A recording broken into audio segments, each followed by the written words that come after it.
Absolutely love the Sam's Club Buzz, but there are a few things that are not perfectly screen accurate that we're going to fix over the course of several videos. The first being his helmet buttons. You're mocking me, aren't you? Now, if you look at Buzz Lightyear from any reference images, you'll notice that his buttons sit a lot lower than Sam's Club Buzz, and for whatever reason, they've made his buttons so much higher on this Buzz Lightyear. So that's what we're going to fix today. Now, this mod does cause a little bit of issue with the helmet, because the helmet now will not have the buttons line up on the button pieces, but it's a nice simple mod, and we'll show you how to do that in one of our upcoming videos.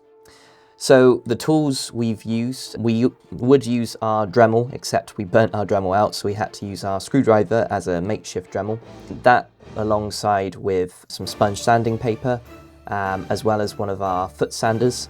We don't actually use it on our feet, but it's a very handy tool for sanding models, as well as some nice sharp clippers.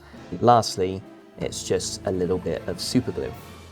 So the first thing we want to do is to cut off the sides, and we want to do this as neatly as possible. So we want to use our little model clippers, and we want to snip the joining piece from the main part of his grey helmet piece where the grey button cover is. So we snip that nice and carefully, making sure we don't do too much damage. You will get a little bit of excess plastic that will be on either side, but we're going to sand that away. Gone!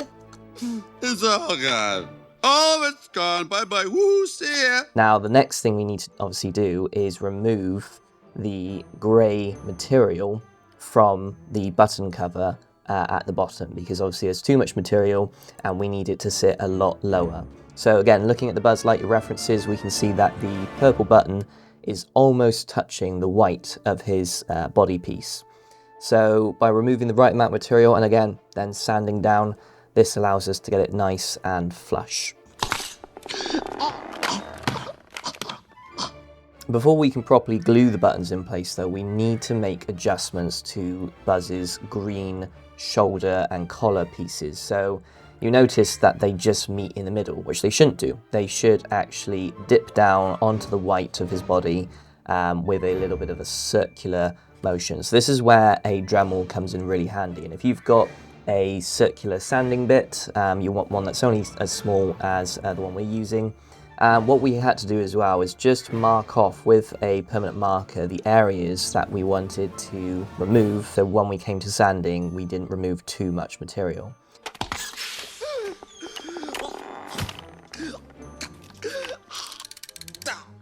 So using that Dremel, this allowed us to get a perfect circular hole which carved down all the way. Once you've got that right, use a few different grits of sandpaper just to smooth out those parts so it all looks really nice. Then it's simply a bit of super glue. You can then do a little bit of filling if you want with some putty, but if you don't want to worry about sanding and painting, you can just glue those into place. And there you have it, a nice simple mod to correct the buttons on Buzz's helmet. So we hope you enjoyed. If you'd like to see the full uncut version, please head over to our Patreon. Really appreciate all the support people give. We can show you the full uncut version of this mod, and we have other exclusive videos that we put out on our Patreon, exclusive updates, as well as more information on upcoming projects as well. So we hope you enjoyed, and if you'd like to find out more about our upcoming RC replica projects, click the video on the screen now.